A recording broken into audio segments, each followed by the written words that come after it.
mengakibatkan kesan yang serius kepada kanak-kanak dan menjejaskan prestasi pembelajaran mereka.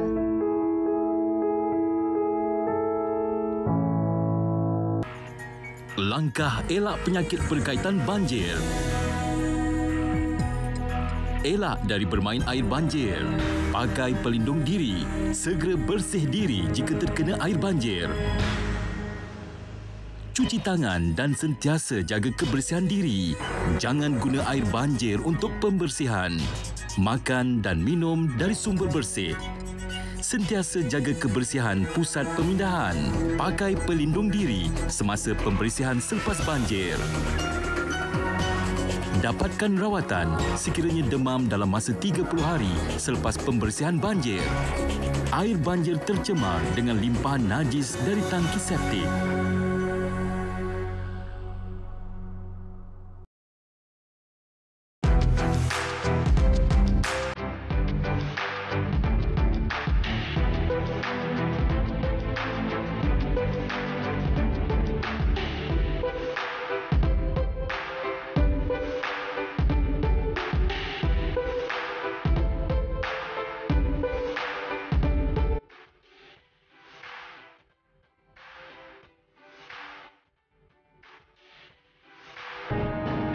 Good afternoon. This is Updates at Noon. I'm Mohanupriya. Our top stories today. No pressure from UMNO to dissolve Parliament.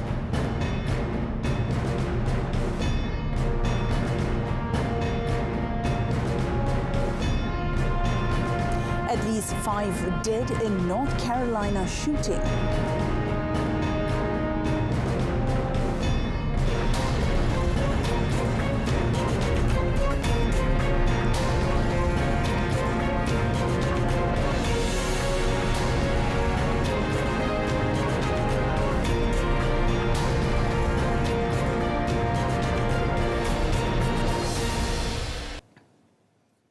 Pahang Menteri Besar Datuk Seri Wan Rosdi Wan Ismail has announced the dissolution of the 14th Pahang State Legislative Assembly effective today to allow state elections to be held simultaneously with the 15th General Election GE15. Datuk Seri Wan Rosdi said that the Regent of Pahang, Tengku Hassanal Ibrahim Alam Shah Al Sultan Abdullah Riayatuddin Al Mustafa Billah Shah, in accordance with Clause 2, Article 26, Part 2 of the Pahang Constitution, has given his consent for the Pahang State Assembly to be dissolved effective today. He added that Pahang's decision to participate in GE15 was made for a number of reasons, especially to avoid the election process being repeated in a short period of time because of the state election has to be held less than a year from now.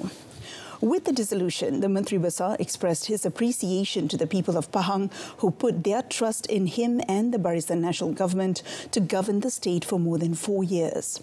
He also hopes that this term's excellent performance and achievements, as well as the interesting agenda that was presented in the budget approved yesterday, will be considered by all parties to retain BN's mandate as Pahang's administrator.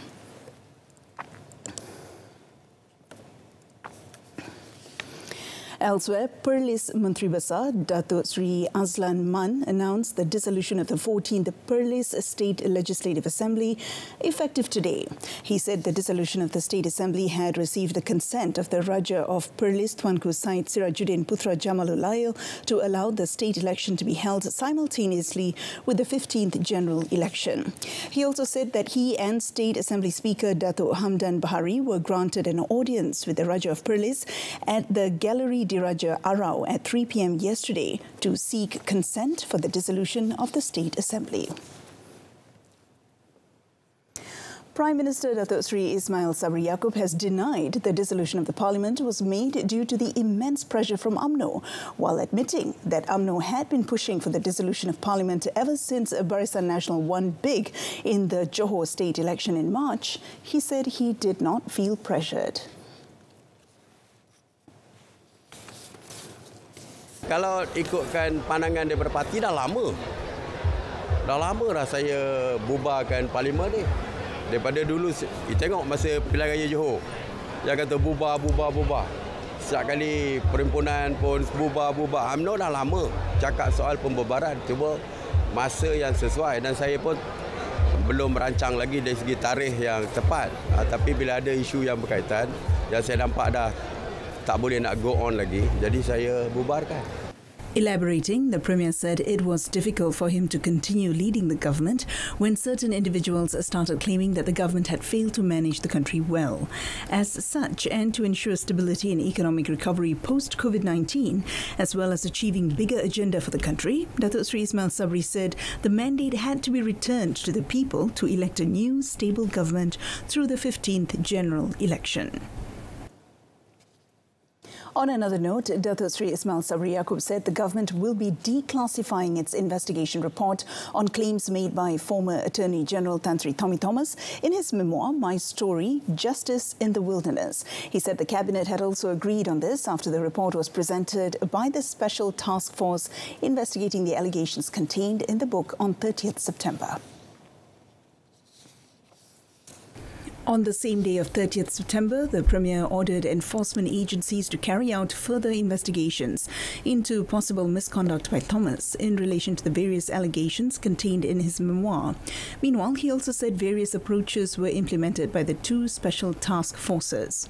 They include research, review of documentation and related materials, series of discussions and meetings, working visits in and out of the country, consultation services with legal experts and hydrographers from abroad, as well as interviews with identified individuals so as to carry out the tasks as specified in the terms of reference. He said recommendations on the government's direction and improvements proposed by the Special Task Force through these two reports, based on the findings of the analysis, research and observations of its members, were transparent, neutral and inclusive. Datuk Sri Ismail Sabri added that the implementation of the Special Task Force as a whole demonstrates the government's commitment to finding the best solutions regarding this matter for the well-being of Keluarga Malaysia. A total of 1,474 dengue fever cases were reported in the 40th Epidemiological Week, or EW40, between 2nd to 8th October, compared to 1,460 cases in EW39. Health Director General Tan Sri Dr. Nur Hisham Abdullah said the increase made the cumulative number of dengue cases reported to date at 45,018 cases, compared to 20,376 cases for the same period last year, which is an increase of 24,642 cases.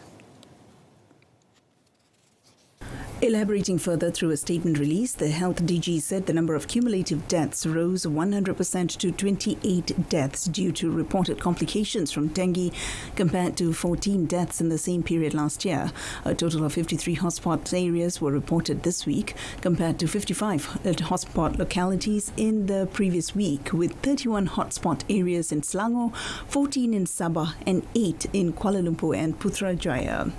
Tan Sri Dr. Nur Hisham said each individual should ensure that there are no water-retaining containers in the vicinity of their homes that could end up breeding Aedes mosquitoes, and to also dispose worn-out or unused items at disposal sites in a safe and proper manner. Therefore, he advised those affected by floods to conduct search and destroy activities to clear all Aedes mosquito breeding containers immediately after flood waters recede. This is because it is feared that the rubbish carried by the floodwaters can stagnate and become a breeding ground for Aedes mosquitoes. He added that people should also avoid Aedes mosquito bites by using repellents, aerosol sprays, and wear clothes that cover body parts. The priority to perform the Hajj next year will be given to those who were listed to perform the pilgrimage in 2020, followed by 2021, 2022 and so on. Tabung Haji, TH, in a statement said that this was due to the postponement of the pilgrimage for the 2 years to curb the COVID-19 pandemic. The statement that TH had introduced the open registration system using the first-come, first-served method since 1995. It also said that each Hajj season there will be vacancies due to various reasons, such as health. However, these vacancies will be filled by those on the waiting list or those who appealed. The ones who are given priority are usually those who appealed as mahram. He said that the government of Saudi Arabia is now actively developing the two holy lands, Mecca and Medina to increase the facilities and capacity of pilgrims, as well as provide comfort to Hajj and Umrah pilgrims in the future. Based on the Saudi Arabian government's Vision 2030, the number of pilgrims is targeted to increase to 5.4 million by the year 2030. Through the existing open registration system, TH said an account holder will be eligible to register for the Hajj with a minimum deposit of 1,300 ringgit and be placed on the pilgrimage waiting list. So far, a total of 3.8 million TH depositors have registered and are waiting for their turn to perform the fifth pillar of Islam. The Hajj Quota for Malaysia and other countries in the Organization of Islamic Cooperation is at 0.1% of the total population. For now, the government of Saudi Arabia has not yet set the official Hajj Quota for the 1444 Hijrah season. The High Court yesterday was told that Datuk Sri Najib Tun Razak's personal M-Bank account was the first individual account created with a code name for the purpose of protecting information and preserving the sensitivity of the account. Joanna Yu Gingping, 51, a former relationship manager at the bank, said the idea to give Datuk Sri Najib's personal bank account ending with 694 a code name was both a request and a suggestion by fugitive businessman Lo Tek Jo or Jolo.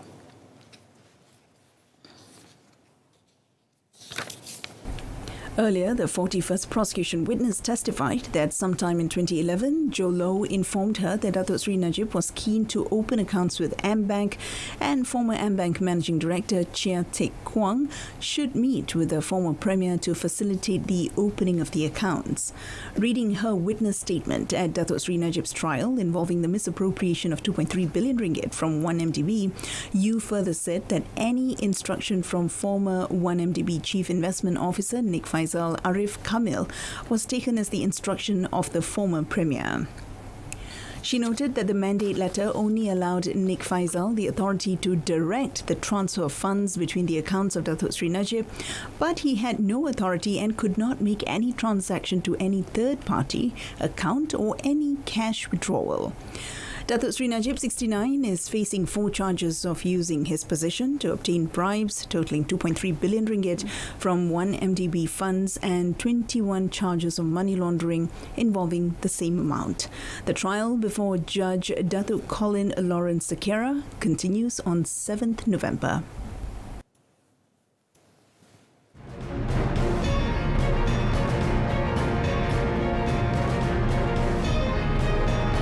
Iraqi Parliament elects new president. That and more coming up next.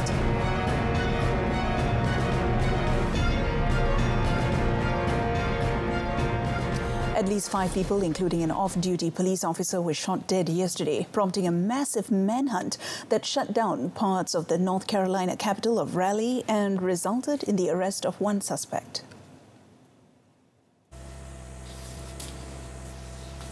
Without providing many details about the shooting spree, Mayor Mary Ann Baldwin said the shooting occurred near the News River Greenway, a popular trail in the area.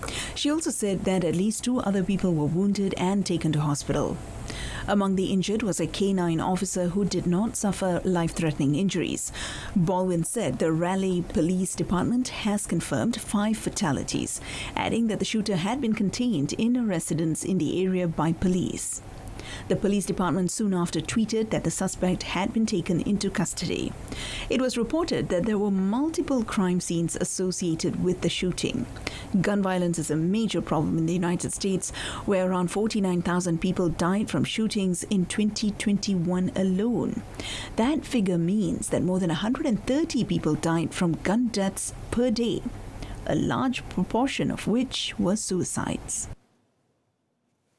Despite a rocket attack on Baghdad's Green Zone, Iraqi lawmakers elected a new president in hopes of ending a year of political gridlock and violence in the war-scarred nation. Iraqi Kurd Abdel Latif Rashid, 78, was elected as the new Iraqi head of state, replacing Barham Saleh by the assembly in the capital's heavily fortified government and diplomatic district.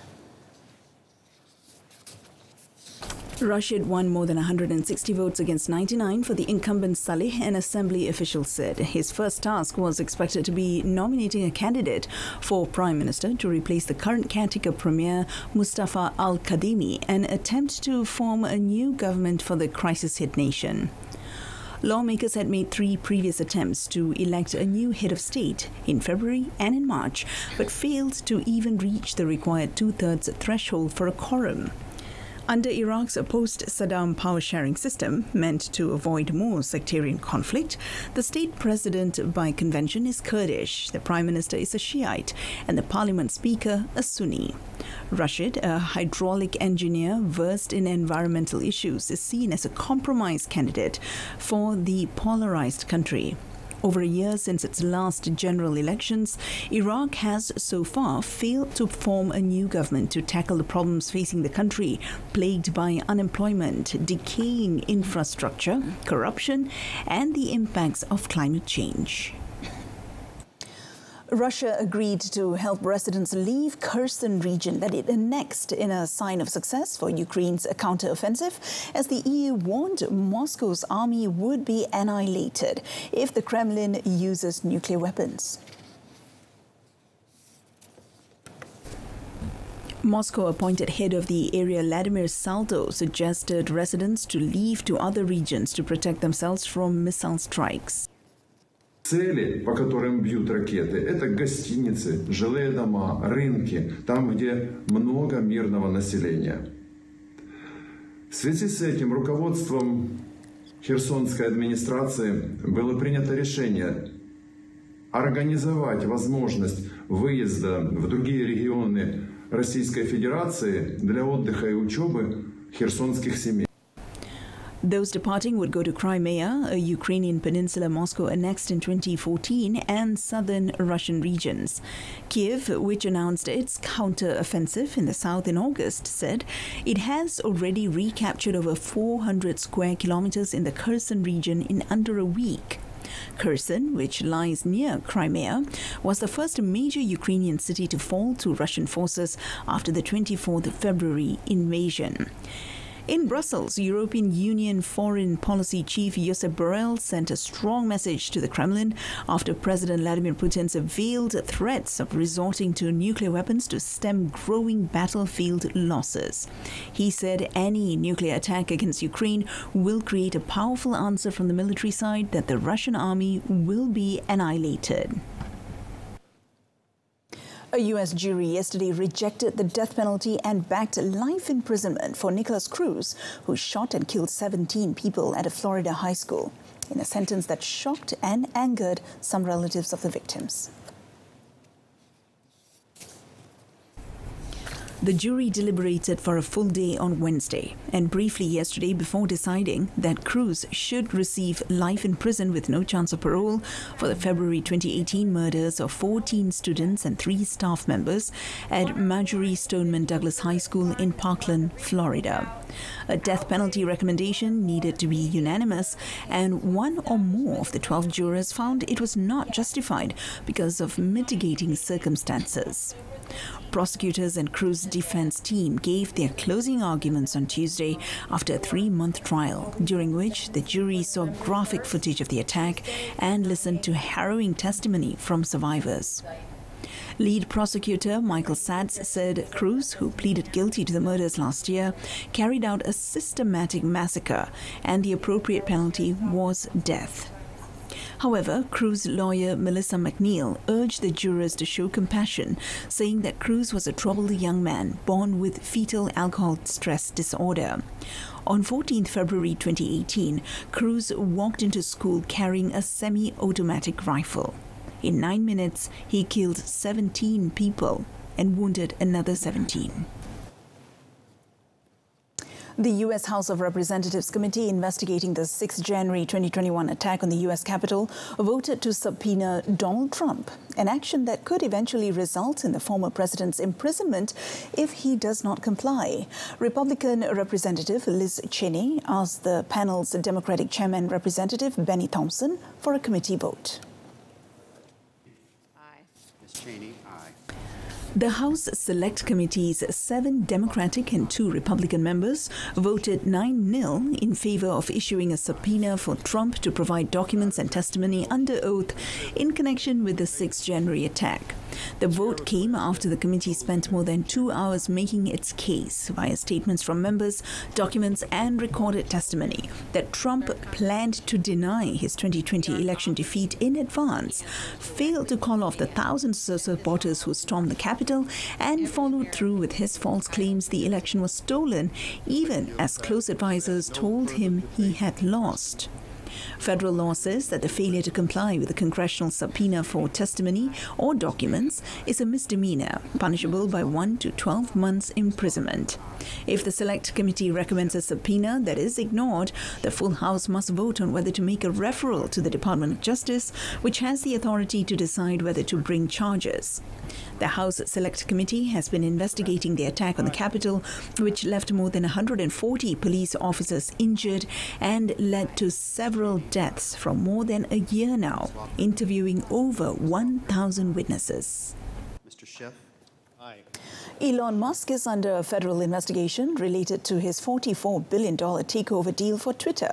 The social media company confirmed the matter in a court filing made public yesterday. Twitter's court request was filed on 6 October, the same day that Delaware judge halted the litigation to allow Twitter and Musk to close the takeover deal. Twitter said it requested for months that Musk's attorneys produce their communications with federal authorities, but they had not done so, and asked a Delaware judge to order the attorneys to provide the documents.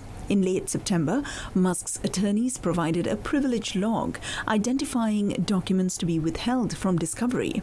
The log referenced drafts of a 13-May email to the U.S. Securities and Exchange Commissions and a slide presentation to the Federal Trade Commission. The Securities and Exchange Commission had questioned Musk's comments about the Twitter acquisition. In April, the Commission asked Musk whether the disclosure of his 9% Twitter stake was late and why it indicated that he intended to be a passive shareholder. Musk later refiled the disclosure to indicate he was an active investor.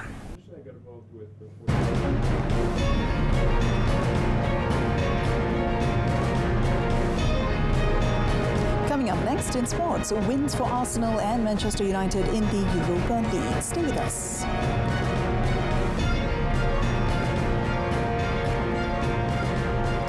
The Malaysian Football League MFL set a new benchmark to prevent player welfare problems from recurring next season when they did not renew the licenses of 2 Super League teams. According to the Professional Footballers Association of Malaysia, PFAM, the action highlights that the voices of the players are heard, thus guaranteeing an environment free from any form of welfare problems, especially salary arrears. PFAM in a statement said it is always ready and open to establish cooperation with the Football Association of Malaysia, FAM, and MFL to help and protect the fate of players. Therefore, PFAM hopes that all parties will continue to support the aspiration to reject any form of suppression of players' rights because they are an important asset that needs to be defended for a brighter football future. Previously, Malacca United FC and Sarawak United FC failed to secure slots to play in the Super League 2023 because they failed to meet the criteria set by the 2022 MFL licensing regulations and have until next Wednesday to submit appeals.